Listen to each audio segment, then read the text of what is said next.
bersama saya dan Hai. Minyak adalah komoditas terpenting di muka bumi dengan valuasi yang sangat besar.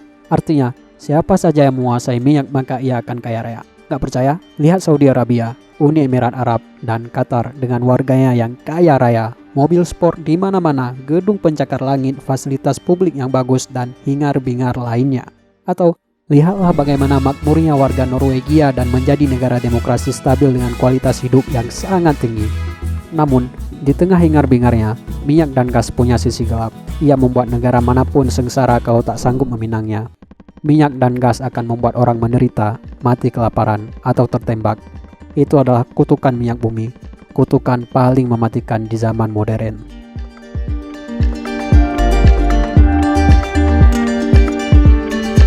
Sejak embargo minyak pada tahun 1972 oleh Saudi dan kawan-kawan, minyak telah dijadikan senjata politik mematikan. Akibat embargo, ekonomi AS nyungsep dan ekonomi dunia ikut lesu. Sejak saat itu, perhatian atas minyak menjadi sangat tinggi. Superpower dunia seperti AS yang trauma dengan embargo akan berusaha mati-matian mengontrol, memproteksi, atau menstabilkan harga minyak dunia bagaimanapun caranya. Negara yang punya cadangan minyak juga ingin mengeksploitasinya agar kaya raya. Namun, dalam banyak kasus, banyak negara tak mampu mengelola minyaknya sendiri dan harus menderita kutukan minyak. Minyak dan gas malah membuat perang sipil, pertumpahan darah, penindasan, kematian, hingga kelaparan.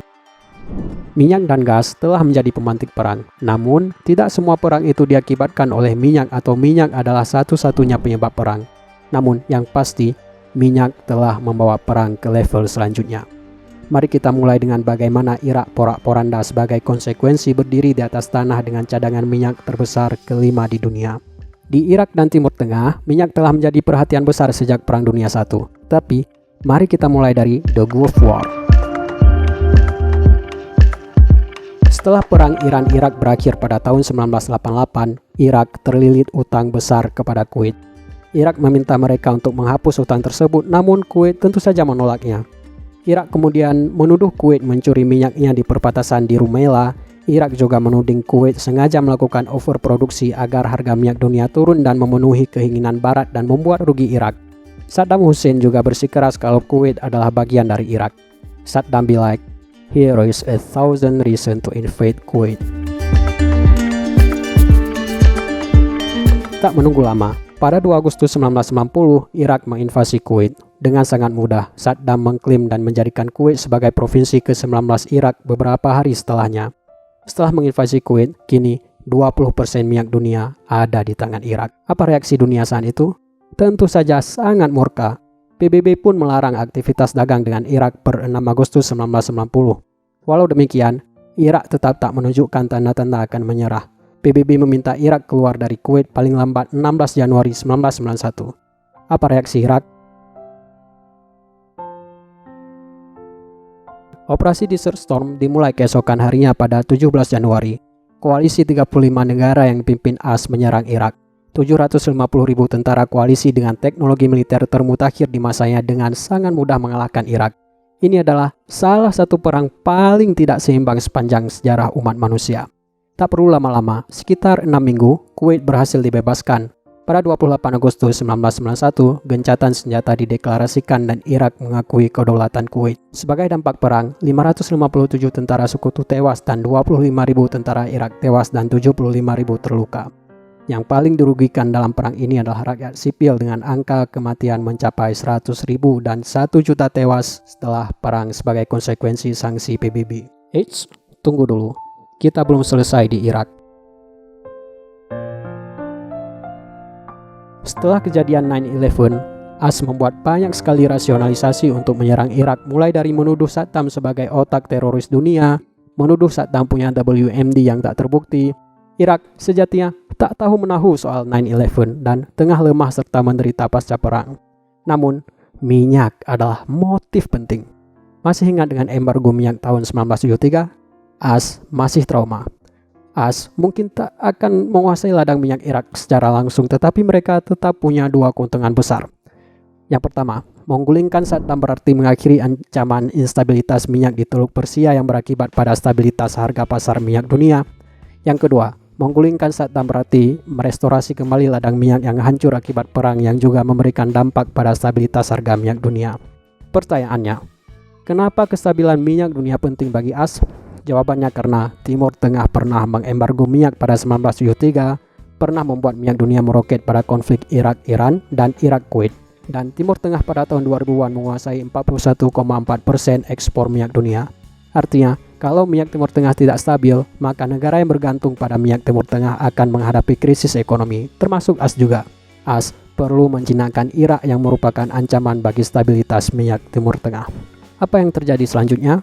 AS dan sekutu menginvasi Irak pada 19 Maret 2003 dengan peralatan militer canggih dan 170 ribuan tentara. Selama 1 bulan, perang berakhir. Irak tentu saja kalah. Perang yang berakhir pada 1 Mei 2003 mengakibatkan tewasnya 7.500 rakyat sipil dan porak-porandanya Irak. Minyak yang seharusnya membawa kemakmuran malah menjadi neraka. Sampai sekarang, minyak terus menjadi salah satu dapur perang di Irak. Tugas kita sekarang adalah menuju Lok Sumawe, Aceh, Indonesia.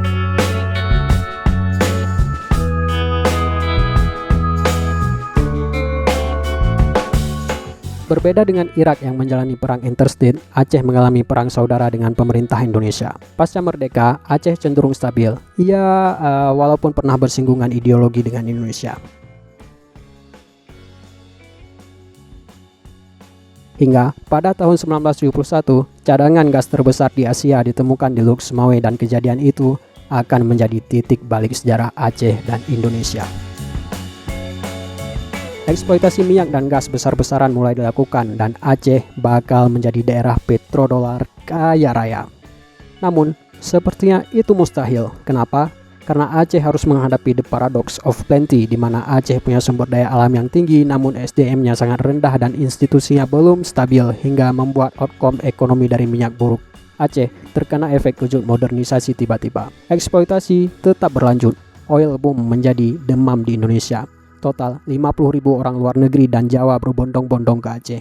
Mayoritas warga lokal hanya kebagian jadi buruh kasar. Ladang gas Lok Sumawe terus menghasilkan miliaran dolar dan menjadi salah satu dapur pembangunan Indonesia yang belum lama merdeka.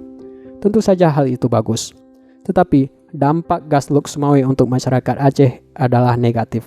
Alih-alih membangun pendidikan untuk meningkatkan SDM Aceh, pemerintah malah seperti tak melakukan apa-apa. Realita itu menjadi salah satu penyebab lahirnya pemberontakan Free Aceh Movement atau GAM pada tahun 1976. Tapi perlu diingat, konflik GAM dan pemerintah Indonesia tetap konflik ideologi di mana Aceh ingin merdeka dari Indonesia. Namun, minyak dan gas telah membentuk perang ke level selanjutnya. Sejak saat terbentuknya GAM, tentara diterjunkan untuk memerantas mereka. Berbagai operasi dibentuk sejak 1976, dan sejak saat itu pula aktivitas militer menjadi sangat intens di Aceh, baik itu untuk memberantas pemberontakan GAM maupun melindungi industri gas Lok Sumawe yang kerap diserang GAM. Singkat cerita, sejak perang dimulai hingga tahun 2005, total 30.000 orang tewas. Dan selalu saja rakyat sipil yang jadi korban. Lagi, minyak dan gas yang membawa harapan menjadi makmur itu harus terkubur dalam-dalam akibat mismanagement dan mengubah Aceh menjadi neraka penindasan, kemiskinan, kematian, dan kesengsaraan. Aceh harus menerima kutukan minyak, tetapi Aceh sekarang sudah sangat aman dan stabil. Selanjutnya, kita akan ke Venezuela. Bukan perang, namun kekacauan besar.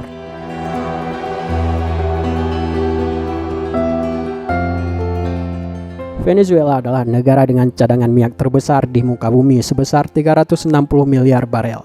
Namun pada 2021, 75% lebih rakyatnya hidup dalam kemiskinan ekstrim. Demonstrasi dan kericuhan di mana-mana, kekerasan, kelaparan, hingga depresi ekonomi. Pada 2018, hyperinflasi mencapai 500.000% dan jutaan warganya meninggalkan Venezuela. Bagaimana bisa negara dengan cadangan minyak terbesar di dunia berubah menjadi neraka? Pada 1922, minyak dengan cadangan luar biasa ditemukan di Venezuela dan dalam sekejap eksploitasi dilakukan dan Venezuela menjadi negara dengan output minyak terbesar kedua di muka bumi. Venezuela langsung berubah menjadi negara demokrasi stabil dan masuk ranking 20 besar negara terkaya di dunia. Program konsumsi berupa subsidi besar-besaran, kredit murah yang berujung dengan rent seeking, hingga pembukaan lapangan pekerjaan. Venezuela tengah menikmati easy money dari minyak. Namun di lain sisi, terdapat mismanagement dan korupsi. Venezuela telah membuat bom waktu. Dan boom, Bom waktu meledak. Pada 1980, harga minyak dunia jatuh. Venezuela yang sangat bergantung pada minyak ikut mengalami dampak serius. Utang luar negeri membludak ditambahi bailout IMF pada tahun 1989. Penghematan fiskal pun dilakukan pemerintah yang berdampak pada meroketnya harga kebutuhan pokok. Kekacauan terjadi di Venezuela. Pemilu diselenggarakan dan Chavez menjadi presiden pada 1998. Ia merubah Venezuela menjadi sosialis dan berkat meroketnya harga minyak di eranya, Venezuela kembali mendapat bonanza. Uang mengalir deras. Tetapi sayangnya, Venezuela tak belajar dari sejarahnya. Mismanagement kembali terjadi. Uang minyak digunakan untuk menyebar semangat revolusi Bolivarian dan untuk konsumsi berupa subsidi makanan, rumah gratis, dan rent seeking. Enak sekali hidup warga Venezuela, tetapi mereka tidak sadar sebenarnya mereka tengah menggali kuburannya sendiri. Mereka asik menikmati easy money dan Venezuela semakin tergantung pada minyak. But easy come, easy go. Ketergantungan akan minyak berarti ekonomi Venezuela sangat bergantung pada harga minyak dunia. Kalau harga minyak dunia tinggi, ekonomi bagus. Kalau harga minyak dunia jatuh, maka krisis ekonomi. Sesimpel itu. Petaka pun terjadi. Harga minyak dunia jatuh pada tahun 2014.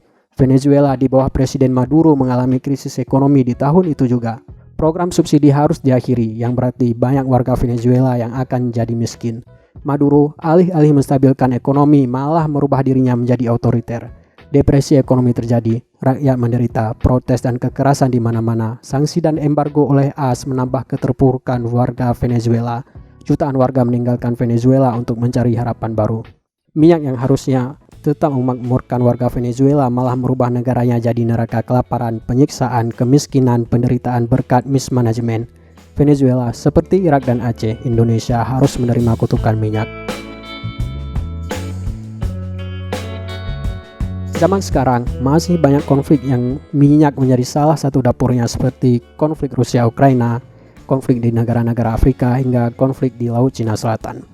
Dari sejarah, kita belajar bahwa bagaimana negara yang tak sanggup mengelola minyaknya sendiri akan secara mudah mentransformasikan dirinya menjadi neraka. Dari sini, kita dapat disimpulkan bahwa negara yang institusi pemerintahannya sudah stabil sebelum penemuan minyak akan cenderung stabil setelah minyak ditemukan dan mereka cenderung bisa menghindari kutukan minyak seperti Norwegia. Namun, itu berlaku sebaliknya bagi negara yang institusinya masih belum stabil. Kutukan minyak itu nyata. Okay, thank you guys for watching. See you later.